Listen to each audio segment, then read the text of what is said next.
The Assembly will hear an address by His Excellency. L'Assemblée va maintenant entendre une allocution de son Excellence Félix Antoine Tshisekedi Tshilombo, président de la République démocratique du Congo. Je prie le protocole de bien vouloir accompagner son Excellence à la tribune et l'invite à prendre la parole.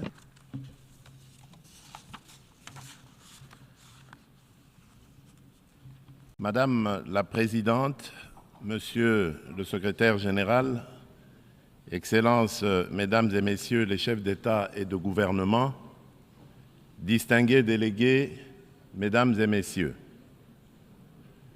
je voudrais avant toute chose adresser mes vives félicitations à Madame Annalena Baerbock pour son élection à la présidence de la 80e session ordinaire de l'Assemblée générale des Nations unies.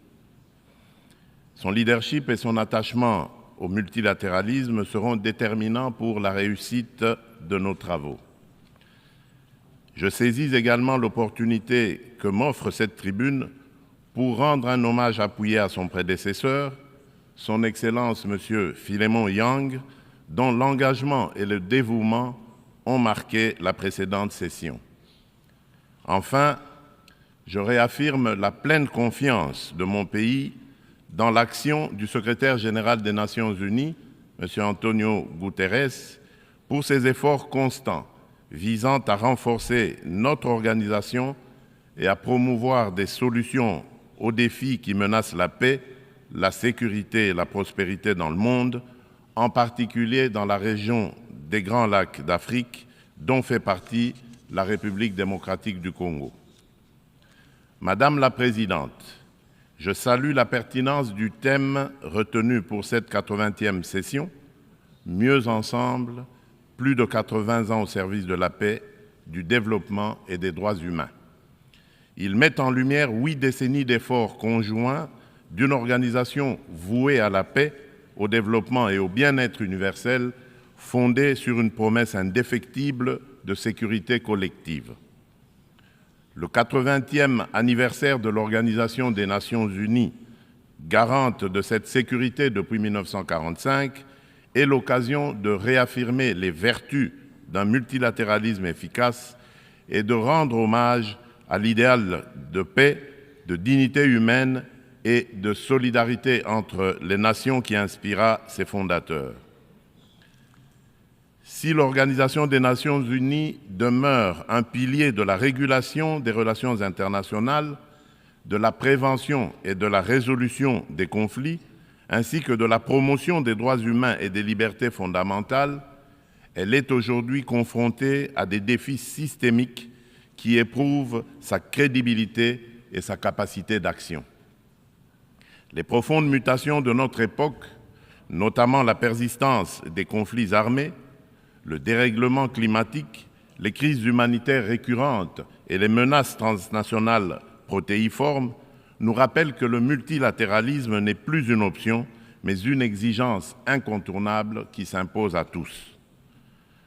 Nous restons convaincus que les réponses aux défis du XXIe siècle ne peuvent émerger que de solutions collectives fondées sur la coopération, la justice et la responsabilité partagée. Madame la Présidente, à la suite de son élection en juin dernier, la République démocratique du Congo s'apprête à siéger au titre de membre non permanent du Conseil de sécurité pour la période 2026-2027.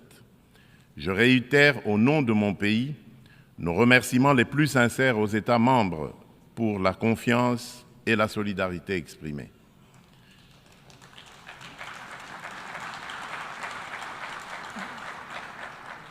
Notre participation sera résolument constructive et holistique. Elle s'articulera autour de 2 priorités indissociables, paix et sécurité d'une part, et prévention et résolution des conflits d'autre part. Nous entendons également contribuer activement à l'élaboration et à la mise en œuvre du nouvel agenda pour la paix afin d'apporter, à la lumière de notre potentiel et de notre expérience, une impulsion à la réforme des opérations de maintien et de consolidation de la paix, ainsi qu'à l'adaptation du système de sécurité collective des Nations unies. S'agissant de la réforme du Conseil de sécurité, mon pays réaffirme la position commune africaine telle qu'énoncée dans le consensus des Oulouini et la déclaration de Sirte, c'est-à-dire l'Afrique doit bénéficier de 2 sièges supplémentaires dans la catégorie des membres non permanents et de 2 sièges dans celle des membres permanents, avec les mêmes droits, y compris le droit de veto, les mêmes privilèges et les mêmes obligations que les membres permanents actuels.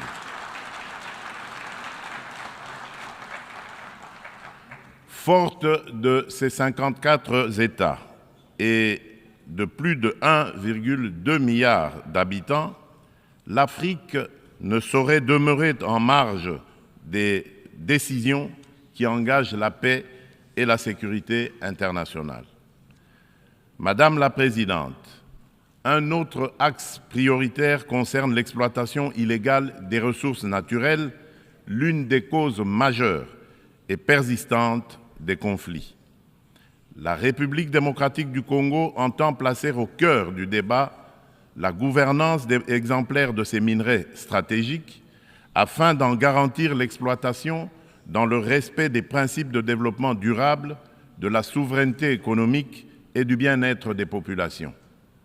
À l'échelle mondiale, rompre le lien toxique entre rente minière et financement de groupes armés non étatiques exige une approche intégrée fondée sur l'harmonisation des règles de diligence raisonnable et de traçabilité, de la mine aux consommateurs, la transparence intégrale des chaînes d'approvisionnement et des bénéficiaires effectifs, des mécanismes de contrôle et d'audit indépendants, une coopération opérationnelle renforcée entre autorités douanières, judiciaires et financières, des sanctions ciblées et effectives contre les trafiquants et leurs réseaux de facilitation et une lutte résolue contre la corruption adossée à des normes de bonne gouvernance, à la publicité des contrats et à la traçabilité des paiements. Bien entendu, les dimensions des droits humains et de justice transitionnelle, ainsi que les agendas femmes, paix et sécurité et jeunesse, paix et sécurité demeurent indissociables de cette action. Leur prise en compte effective est la condition d'une paix juste, durable et inclusive. Madame la Présidente, à la veille de la mise en place de la commission d'enquête indépendante décidée par le Conseil des droits de l'homme des Nations unies sur les massacres perpétrés il y a quelques mois par nos agresseurs et leurs supplétifs dans l'Est de mon pays, je lance un appel solennel à la communauté internationale. Elle a le devoir moral et politique de soutenir cette démarche essentielle afin d'établir la vérité, rendre justice aux victimes et jeter les assises d'une paix durable ancrée dans la mémoire et la responsabilité partagée. Madame la Présidente, alors que la planète se réchauffe et que les marginalisations s'aiguisent, ainsi et que les conflits se multiplient, le diagnostic qui avait inspiré en juillet 2023 la vision du nouvel agenda pour la paix du secrétaire général demeure pleinement d'actualité. Le monde est désormais confronté à des crises multiformes et profondes. Les fondamentaux de la prévention se sont affaiblis et le droit international, jadis puissamment rappelé par la Charte des Nations unies, qui enjoint les États à s'abstenir de recourir à la menace ou à la force, est trop souvent bafoué. Notre système de sécurité collective en est ébranlé. Il ne saurait survivre à un sursaut de solidarité d'intérêt et de respect des règles. Dans ce contexte, la rhétorique guerrière regagne du terrain et l'on assiste impuissant au retour des vieux démons, agressions armées, guerre de prédation des ressources et de conquête d'espaces vitaux qui n'épargnent aucun continent. Tandis que la guerre entre Israël et le Hamas ravage la bande de Gaza, avec le risque d'une extension régionale, et que se poursuit le conflit russo-ukrainien, d'autres foyers s'embrasent au Yémen, en Birmanie et en Syrie. Le conflit armé qui perdure dans mon pays en est une illustration tragique. Depuis 3 décennies, la paix et la sécurité sont brisées à l'est de la République démocratique du Congo. Cette guerre s'est muée en une entreprise prédatrice. Elle dépasse depuis longtemps les seules dimensions militaires ou géopolitiques. Elle vise à piller nos ressources, effacer notre mémoire collective et détruire nos communautés. Les conséquences sont désastreuses. Des millions de morts, des familles décimées, près de 7 millions de déplacés internes, femmes et enfants pris pour cible, des villages rayés de la carte, des générations sacrifiées. Dans plusieurs régions de l'Est, tous les marqueurs d'un projet d'extermination sont réunis. Les Nations Unies elles-mêmes, à travers le rapport Mapping, ont documenté l'ampleur des atrocités. Ce n'est pas seulement un conflit, c'est un génocide silencieux qui frappe le peuple congolais depuis plus de 30 ans.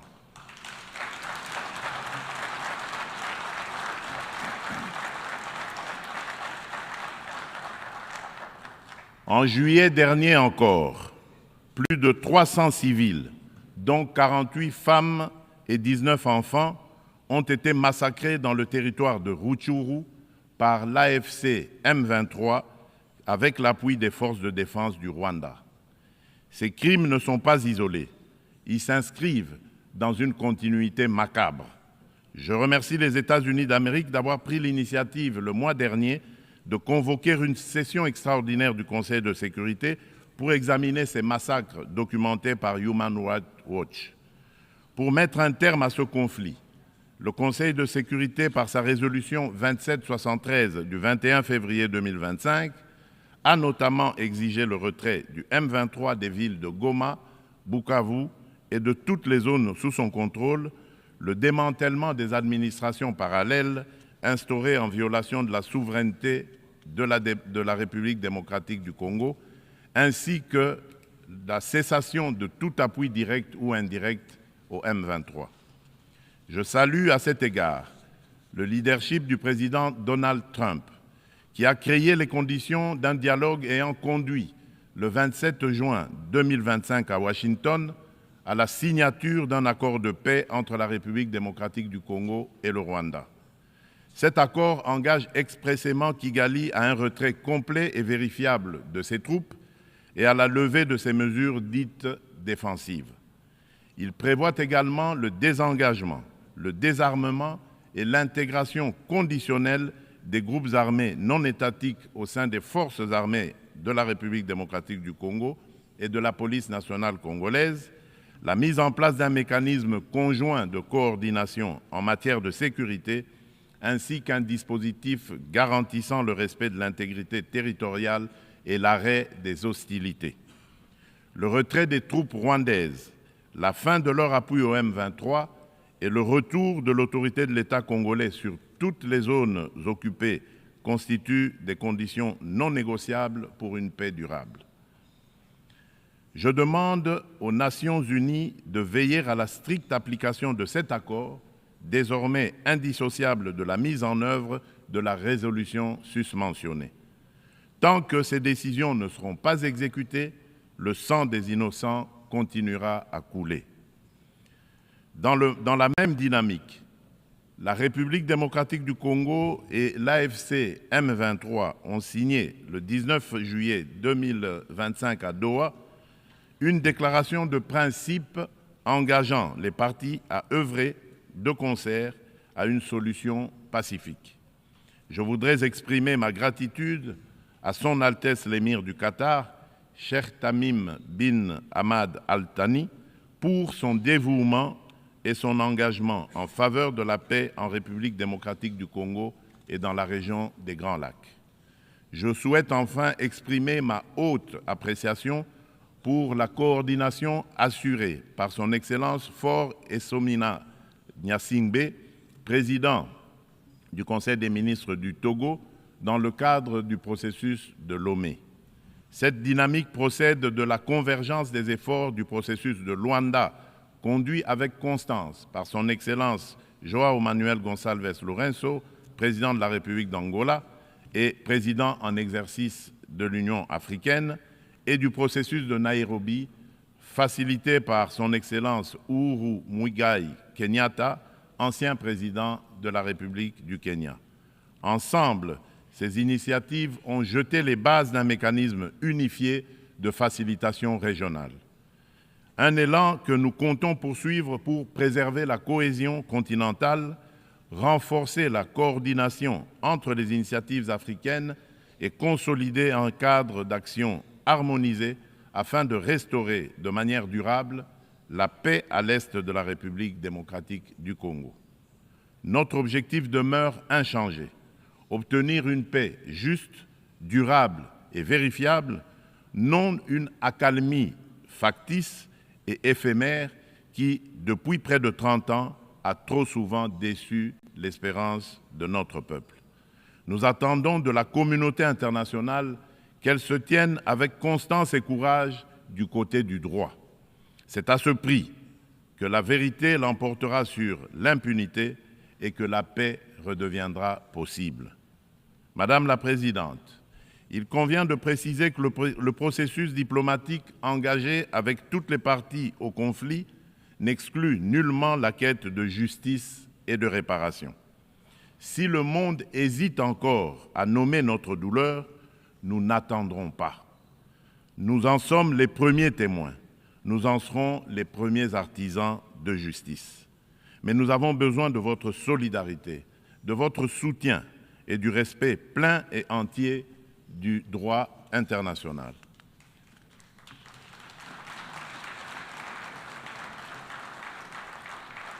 La République démocratique du Congo ne sollicite ni charité ni commisération.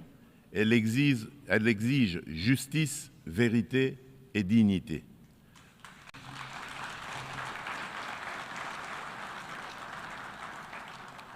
Notre pays a tendu la main. Nous avons signé des accords de paix, accepté le dialogue, pris des engagements pour la réconciliation. Mais une paix factice, bâtie sur l'impunité et l'oubli, n'est qu'un armistice précaire.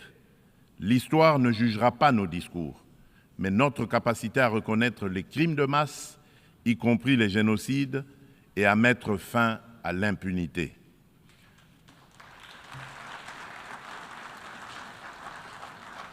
Madame la Présidente, la République démocratique du Congo est un pays de vie, de richesse naturelle et de résilience humaine. Nous voulons contribuer à la paix mondiale, mais la paix commence par la reconnaissance de notre propre tragédie. J'adresse à cette Assemblée un appel solennel. Reconnaissez le génocide congolais, soutenez notre combat pour la vérité et la justice et aidez-nous à bâtir enfin une paix durable au cœur de l'Afrique.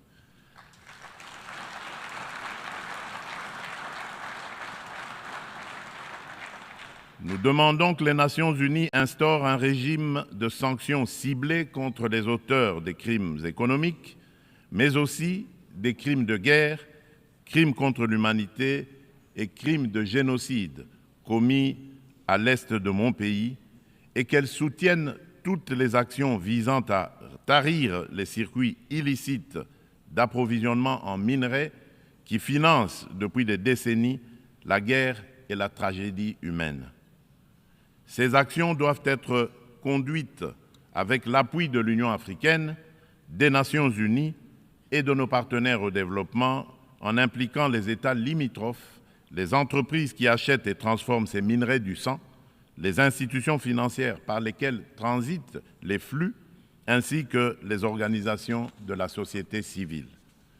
Je le dis solennellement devant cette Assemblée, la communauté internationale a le devoir moral et politique de reconnaître cette tragédie pour ce qu'elle est, un génocide, et d'agir en conséquence. Le silence et l'inaction face à ces crimes s'apparentent à une complicité. Nous demandons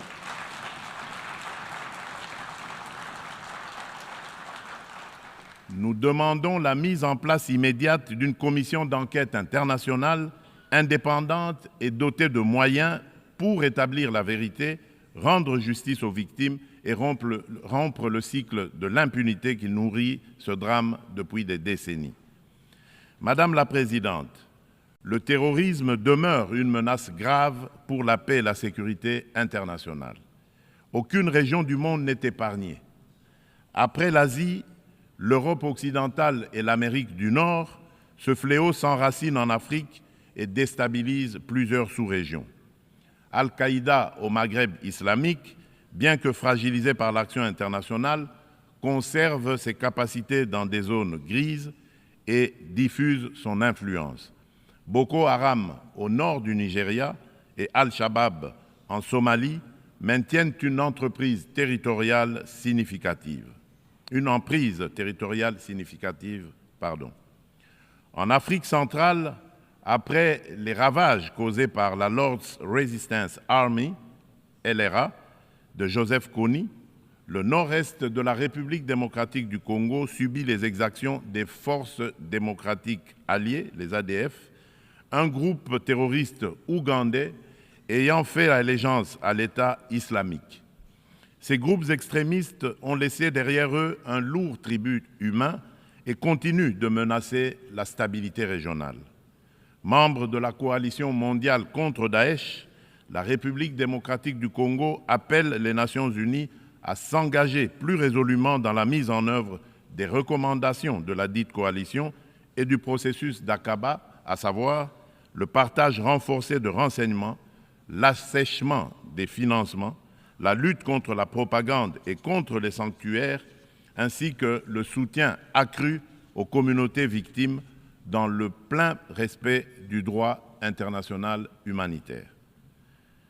Madame la Présidente, face à l'urgence climatique, l'accord de Paris demeure le cadre juridique essentiel pour la redevabilité des États en matière d'émissions et d'adaptation afin de contenir le réchauffement à 1,5 degré Celsius.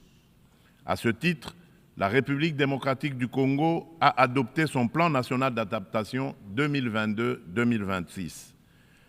Nous nous sommes engagés à arrêter et à inverser la perte de forêt et la dégradation des terres d'ici 2031, tout en promouvant un développement durable et une transformation rurale inclusive. Depuis décembre 2021, un ensemble de mesures soutient la restauration des paysages forestiers, notamment le programme Jardins scolaires pour 1 milliard d'arbres à l'horizon 2030, destiné à renforcer la séquestration du CO2 et la résilience des écosystèmes. Nous saluons l'adoption de la décision 5/CMA.5, établissant de nouveaux mécanismes de financement, y compris le fonds pour pertes et préjudices, afin de compléter les sources existantes et d'apporter des réponses concrètes aux pays les plus exposés. Forte d'un potentiel environnemental unique au monde, la République démocratique du Congo se tient au cœur des solutions. Elle est prête à mobiliser ses atouts naturels au service du climat global, à condition que les engagements financiers soient prévisibles, accessibles et à la hauteur des impératifs écologiques et humains. Madame la Présidente, permettez-moi d'aborder aussi la question des défis énergétiques et de la protection de nos écosystèmes en rappelant que le bassin du Congo abrite la deuxième plus grande forêt tropicale du monde, considérée par de nombreux scientifiques comme le premier puits de carbone terrestre, ainsi qu'un vaste réseau hydrographique dominé par le fleuve Congo, deuxième au monde par son débit. Ces ressources vitales sont gravement menacées par des activités destructrices, déforestation, exploitation illégale, pollution, souvent alimentées par des conflits armés récurrents qui s'apparentent à de véritables crimes contre la nature.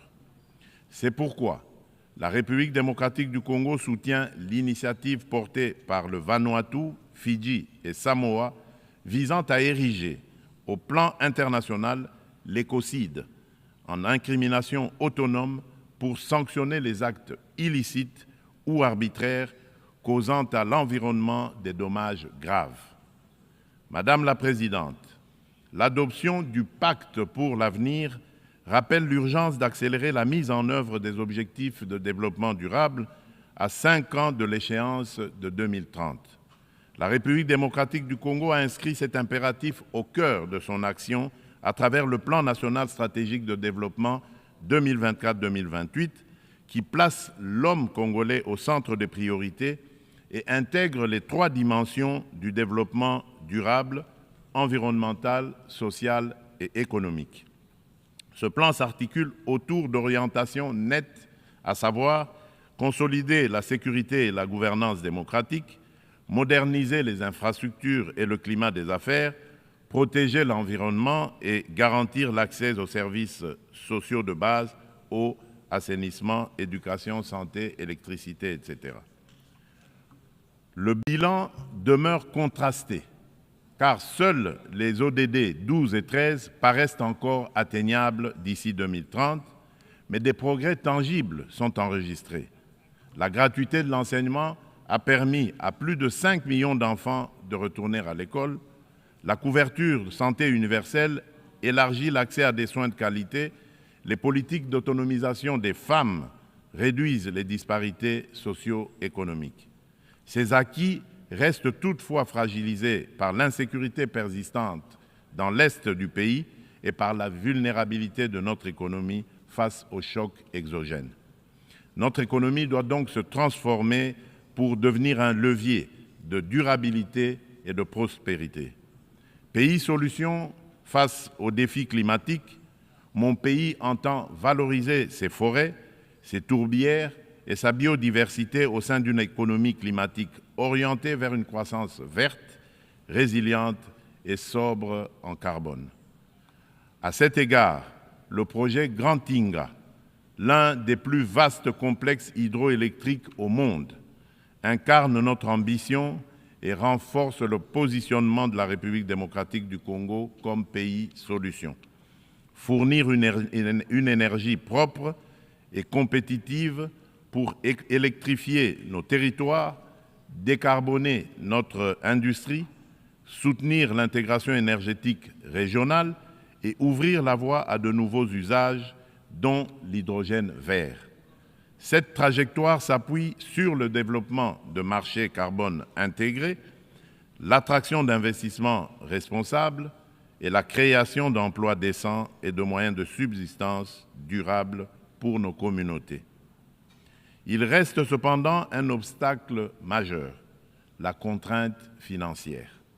Le fardeau croissant de la dette publique africaine, conjugué aux flux financiers illicites, réduit nos marges de manœuvre.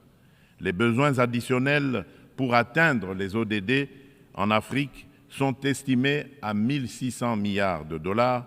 Dans le même temps, les sorties illicites de capitaux minent nos devises et notre stabilité macroéconomique.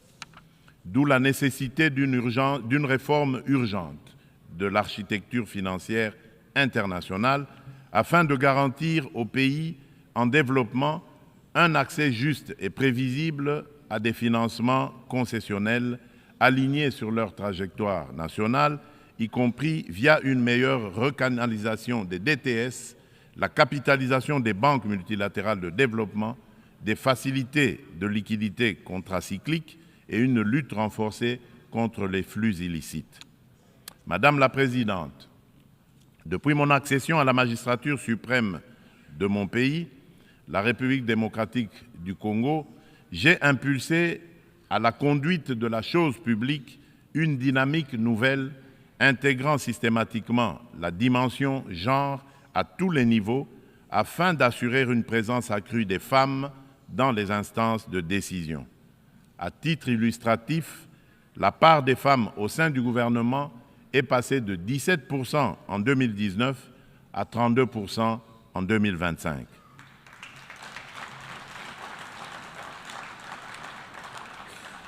Madame la Présidente, dans une approche stratégique et multisectorielle, visant à mobiliser la jeunesse au service du progrès national, mon gouvernement a adopté une politique nationale de la jeunesse. Celle-ci consacre l'engagement de l'État à faire de la participation pleine et entière des jeunes à la vie de la nation une priorité transversale assortie d'objectifs clairs et mesurables. Madame la Présidente, la République démocratique du Congo aspire à la paix, à la justice et au développement. Elle est prête à agir à vos côtés pour une organisation des Nations Unies plus forte, plus inclusive et plus juste. Forte de ses atouts humains, naturels et stratégiques, mon pays entend les mettre au service d'un avenir meilleur pour les générations futures de notre maison commune, la planète Terre. Que Dieu bénisse l'humanité et nous accorde la grâce d'une paix véritable et durable entre toutes les nations du monde. Je vous remercie. On behalf of the Assembly, I wish to thank Au nom de l'Assemblée, je remercie le président de la République démocratique du Congo,